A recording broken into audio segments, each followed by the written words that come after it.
బలహీన వర్గాలకు సంబంధించి రాహుల్ గాంధీ గారి ఆలోచన మేరకు కాంగ్రెస్ పార్టీ ప్రభుత్వం ఓబీసీలకు సంబంధించి ఈ రాష్ట్రంలో జనాభాకు సంబంధించిన సర్వే ఆ రెజల్యూషన్ పెట్టి కాంప్రహెన్సివ్ పూర్తి స్థాయిలో డోర్ టు డోర్ సర్వే బలహీన వర్గాలది, ఎస్సీలది, ఎస్టీలది, ఇతర వర్గాలకు సంబంధించి ఒక కాంప్రహెన్సివ్ సర్వే చేస్తూ దీని ద్వారానే బలహీన వర్గాలకు సంబంధించిన సంఖ్యను ఈ రాష్ట్ర జనాభాలో వారి సంఖ్యను పూర్తి స్థాయిలో తెలుసుకొని మా రాహుల్ గాంధీ గారు చెప్పినట్టు సంఖ్యపరంగా వారికి అదే విధమైన అవకాశాలు కల్పించే బాధ్యత మనం తీసుకోవాలని, దేశ చరిత్రలోనే ఉదాహరణగా నిలబడాలని వారు చేసిన ఆ రోజు వాగ్దానాన్ని మేము కాంగ్రెస్ పార్టీ ప్రభుత్వ పరంగా ముఖ్యమంత్రి గారు రేవంత్ రెడ్డి గారి ఆధ్వర్యంలో మా BC welfare minister Ponnam Prabhakar గారు రెజల్యూషన్ పెట్టి ఏకగ్రీవంగా శాసన సభ్యులందరూ కూడా ఆమోదం తెలియటం జరిగింది. చరిత్రలోనే ఒక ప్రధానమైన ఘట్టంగా నిలబడే విధంగా ఈరోజు కాంగ్రెస్ పార్టీ ప్రభుత్వం ఒక కీలకమైన రెజల్యూషన్ని పెట్టి ప్రతి ఒక్కరికి మేలు చేయాలి, ప్రత్యేకంగా బలహీన వర్గాలకి, బడుగు వర్గాలకి మేలు జరగాలి.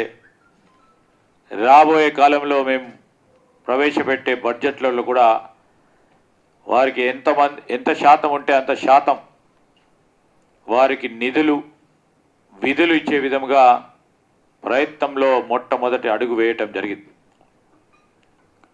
అదేవిధంగా ఈరోజు మీరు చూశారు, గవర్నర్ గారి అడ్రస్కి సంబంధించి డిస్కషన్స్లో పాల్గొన్న మా సభ్యులందరితో పాటు దాని తదుపరి ఓట్ ఆన్ అకౌంట్కు సంబంధించి బడ్జెట్ ప్రజెంటేషన్తో పాటు డిస్కషన్స్ కానీ, అప్రాప్రియేషన్ బిల్ కానీ, అప్రాప్రియేషన్ బిల్ పరంగా డిస్కషన్స్ కానీ అన్నీ కూడా కులంకుశంగా ఎంతమంది సభ్యులు ఈ డిస్కషన్స్లో పాల్గొనని, మేము మా సలహా సూచనలు ఇవ్వాలని, లేకుంటే ప్రతిపక్షాలకు సంబంధించి వారు ఎన్ని విమర్శలు చేసినా ఈరోజు మేము కన్స్ట్రక్టివ్గా వారి విమర్శలను తీసుకొని ప్రభుత్వాన్ని ఈరోజు ప్రజలకు మేలు చేసే విధంగా ముందుకు నడపాలనే ఆలోచనతోనే మేము సభ సమయాన్ని వృధా కాకుండా ముందుకు తీసుకెళ్లే ప్రయత్నం చేసినాం.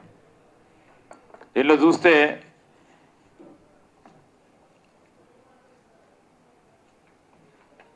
ఇండియన్ నేషనల్ కాంగ్రెస్ పార్టీ ఈ 8 రోజుల్లో 45 గంటలు 32 నిమిషాలు సభ నడిపించడం జరిగింది.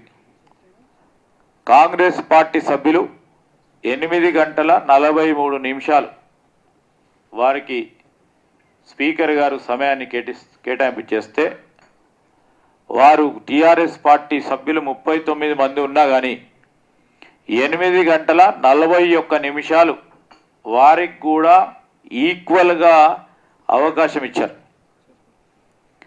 బీజేపీ వారికి 3 గంటల 48 నిమిషాలు, ఎంఐఎం వారికి 5 గంటలు, సిపిఐ పార్టీ వారికి 2 గంటల 55 నిమిషాలు. అదేవిధంగా ఈరోజు బిజినెస్ నడిపించాల్సిన బాధ్యత మా పైన ఉంటుంది. సీఎం గారు వారితో పాటు సహచర మంత్రివర్గ సభ్యులందరూ కూడా చాలా చురుగ్గా పాల్గొని ప్రతిపక్ష గౌరవ సభ్యులు చెప్పిన ప్రతి అంశాన్ని కూడా నోట్ చేసుకొని, మా సభ్యులు చెప్పిన ప్రతి అంశాన్ని కూడా నోట్ చేసుకొని మేము ఈ సభా కార్యక్రమాన్ని పూర్తి స్థాయిలో ప్రజలకు ఉపయోగపడే విధంగా ఈ సభా కార్యక్రమాలను కూడా నిర్వహించడం జరిగింది.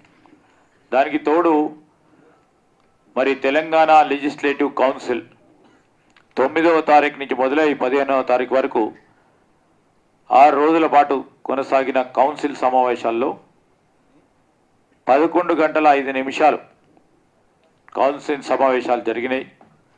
19 మంది గౌరవ శాసన మండలి సభ్యులు మరి వారు డిస్కషన్స్లో పాల్గొనడం జరిగింది. 3 గవర్నమెంట్ బిల్స్ని అక్కడ కన్సిడరేషన్కు పెట్టి కన్సిడరేషన్ కూడా చేయటం జరిగింది. అదేవిధంగా గవర్నమెంట్ రెజల్యూషన్ని ఒకటిని అడాప్ట్ చేసుకున్నాం. ఆ క్రమంలోనే ఈరోజు మనము బీసీలకు సంబంధించిన సర్వేతో పాటు సమాజంలో ఒక ప్రధానమైన సమస్య, ప్రత్యేకంగా యువతకు సంబంధించి ఒక బిల్లును ప్రవేశపెట్టడం జరిగింది. Cigarettes and other tobacco products విషయంలో ఈరోజు prohibition and advertising and regulation of ట్రేడ్కి సంబంధించి దాన్ని ఇంట్రడక్షన్ చేశాం. సభ్యులందరి సలహాలు తీసుకున్నాం. ఏకగ్రీవంగా గౌరవ సభ్యులు ఇక్కడ అసెంబ్లీలో కానీ అటు శాసన మండలిలో కూడా దానికి ఆమోదం తెలిపి ప్రత్యేకించి హుక్కా బార్లను నిషేధించడం జరిగింది. యావత్ రాష్ట్రంలో హుక్కా బార్లను నిషేధించే ఈ బిల్లుకు ఆమోదం తెలిపిన గౌరవ శాసన సభ్యులందరికీ, శాసన మండలి సభ్యులందరికీ కూడా ప్రత్యేకంగా కృతజ్ఞతలు తెలియజేస్తాను.